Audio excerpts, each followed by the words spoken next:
So the last one, I'm just going to kind of draw it together really, because I think on Monday, we all watched those far-right mobilisations last week, Wednesday morning waking up and watching what had happened in Southport. You know, it happened on one of my members' streets. He was upset and distraught as a result of it really. And it was a little bit of a shock. I don't think we should be surprised necessarily that we've got Reform, a party that, while itself isn't fascist, has fascists in it, winning 4 MPs in the general election, and then them gaining the confidence on this to be able to jump on that tragedy in Southport and turn it into a racist riot and to try and pull a street army around themselves, which is one of the things that fascism requires really to grow. And the news kind of got worse and worse from there in terms of mobilisations around the country, people trying to break into hotels, set them on fire, burning down a library, because fascists don't read today, in Liverpool. And then we've seen a sort of counter to that. So the massive demonstrations around the country on Wednesday this week, where thousands of people turned out to defend immigration lawyers and immigration centres from what in the end turned out to be a handful of fascists, obviously not confident that they could control those streets and take those streets. This is part of that today, up and down the country. Lots of times, I think before lots of people got here, the police were here saying how many there are, even just in Lancashire today, in terms of gatherings like this.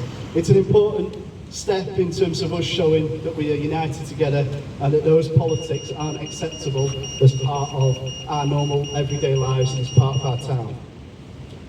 It's not the end though, okay? So there are 2 things that we need to kind of do out of this really. One is we need to organise explicitly against the fascists. And we should call them fascists. They're Nazis, they're not just like the drunk racist uncle at Christmas, okay? They are an actual organised political force, and we need to beat them. Equally, we need to take on those racist arguments in society. Too often, people, particularly sort of elected representatives in positions of power, just assume that people are racist and don't challenge those arguments.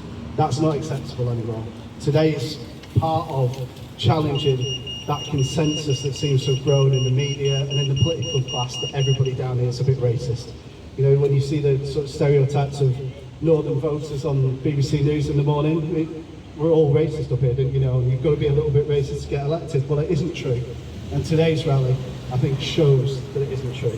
So from here, we're going to go back to our communities and try and carry that argument. We also need to be ready to respond if we get Nazis trying to organise and show up and take to the streets anywhere in Lancashire, really, especially in our town, but anywhere in Lancashire. I think it's telling, really, that there are 50 people here today on a Saturday in August. You know, the political adage is you should never organise anything in August. When on Monday, they themselves called a protest here in Chorley and couldn't get people out to the streets. So that, I think, shows the balance of forces in our town.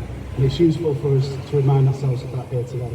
So it's back to your communities now, back to your workplaces, back to your streets, and be ready to kind of come out again if we need to, but to carry that argument against racism and fascism.